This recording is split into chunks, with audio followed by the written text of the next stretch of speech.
ताकि वोट मिल जाए? नहीं, देखिए, इसको दो तीन पहलू हैं इसके संदीप भाई। मैं 2 मिनट लेके दोनों तीनों बातें अपनी बोलना चाहता हूं। एक की ये सही बात है कि आपको अगर सस्टेन करना है तो आप लगातार खर्च करते रहेंगे और अपनी कमाई नहीं बढ़ाएंगे तो सस्टेन नहीं कर पाएगी इकोनॉमी किसी भी तरीके से। लेकिन इसका ये कारण थोड़ी है कि आप अपना खर्च रोकने के लिए कर्मचारियों की पेंशन रोक दीजिए, आप अपना खर्च रोकने के लिए सोशल सिक्योरिटी खत्म कर, आप अपनी कमाई बढ़ाइए ना। इन सारे स्टेट से, सेंटर से पूछिए ना कितनी कमाई इन्होंने बढ़ाई। पंजाब के अंदर हमने अभी बजट पेश किया, 26% बढ़ाया है बजट को। दिल्ली के बजट के आप साक्षी हैं कि दिल्ली का बजट को किस तरीके से हम लोगों ने बढ़ा, अपनी इनकम बढ़ाए ना सरकार, उसका ठीकरा आप कर्मचारियों के ऊपर थोड़ी फोड़ सकते हैं। मैं 2-3 पॉइंट्स आपके सामने रखूंगा, आप को लगेगा कि ये वैलिड पॉइंट्स हैं। आप मुझे एक बात बताइए कि ब्रेन ड्रेन हम पहले ही झेल रहे हैं पूरे देश के अंदर। आप अगर ये सोशल सिक्योरिटी खत्म कर देंगे, ओपीएस एक ऐसी योजना जिसके लिए एक सरकारी योजना, सरकारी नौकरी की चाहत बनी रहती है किसी व्यक्ति के अंदर, ये सरकारी नौकरी जिसको आप बार बार इतना घृणित नजर से देखते हैं ये कई पार्टियों के लोग, मुझे ये जानना है कि ये सरकारी नौकरी करने वाले लोग देश चलाते हैं पूरा का पूरा। अगर आप चाहते हैं कि वहां पे टैलेंट रहे ही नहीं, अगर आप ये चाहते हैं कि जो सबसे लीस्ट टैलेंटेड लोग, जिनके पास कोई ऑप्शन ही नहीं है, वो आए आपकी सरकारी नौकरी में, तो फिर आप ऐसे रास्ते चुनेंगे तो वो देश की बर्बादी का रास्ता है, वो देश की तरक्की का रास्ता नहीं हो सकता। पर ये एनपीएस तो 2004 से लागू है, ऐसा कोई मतलब आंदोलन कर्मचारियों ने तो नहीं किया, ये राजनीतिक दल आग में आग लगाई और फिर उसमें घी भी डाल रहे हैं क्या? मैं वो भी बता देता हूं। मैं बोलना नहीं चाहता था, लेकिन ये मुहावरा फिट बैठता है, इसके अलावा कोई है नहीं इसके लिए मुहावरा। लातों के भूत बातों से मानते नहीं है, भारतीय जनता पार्टी की आदत हो गई है। इसको लिटरल सेंस में मत लीजिएगा, पर आप देखिए कि किसान आंदोलन में जो किसानों को नहीं चाहिए था, जबरदस्ती थोप रहे थे उनके ऊपर। जब किसानों ने संघर्ष किया, जब खुल के सामने आ गए, सड़क पे 1 साल बैठना पड़ा हो बेशक से, मानना पड़ा कि नहीं मानना पड़ा इनको ये बात, जबरदस्ती अपनी चीजें थोपते हैं। अब ओपीएस को लेके एक एक स्टेट में सारे कर्मचारी सड़क पे आ रहे हैं, आपकी सरकारों के कामकाज रुकने की नौबत आ जाएगी। तो मतलब वोट हासिल करने का आसान जरिया आप लोगों ने ढूंढ लिया है। ये 2024 तक इसकी गूंज सुनाई देगी अनुराग?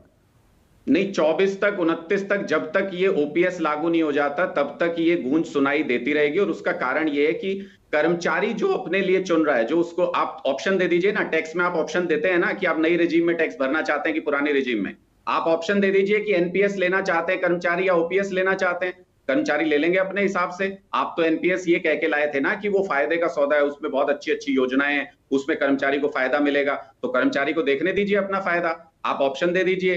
लेकिन जो तानाशाही तरीके से चलाना चाहते हैं, उसमें एक बात आप समझिए कि स्टेट का पैसा है, कर्मचारियों का पैसा है, आपने कानून बना के उसको कहीं पे लगवा दिया। अब अगर कर्मचारी उसमें नहीं रहना चाहता, स्टेट गवर्नमेंट उसमें नहीं रहना चाहती, आप जबरदस्ती कह रहे हैं वो पैसा तो हम आपका देंगे नहीं। वो किसी का पर्सनल पैसा थोड़ी है जो वो आप पैसा नहीं देंगे। लोग ये सारी चीजें देखते हैं, एक स्टेट को देख के दूसरे। और मैं तो आपको बताऊं कि ये ऐसा नहीं है कि लोग सिर्फ बोल रहे हैं, कर्मचारी सिर्फ एक बेजा मांग कर रहे हैं। इन्होंने बाकायदा हरियाणा के अंदर पूरी कैलकुलेशन करके गवर्नमेंट को यह बता दिया कि जितना पैसा आज के दिन में आप एनपीएस पे खर्च कर रहे हैं, उतना ही पैसा लगेगा आपको। कर्मचारी रिटायर होते जाएंगे, उनकी पेंशन पुरानी पेंशन योजना के मुताबिक देने में 990 करोड़ के आसपास का पूरा हिसाब बना के कर्मचारियों ने दे दिया हरियाणा सरकार को।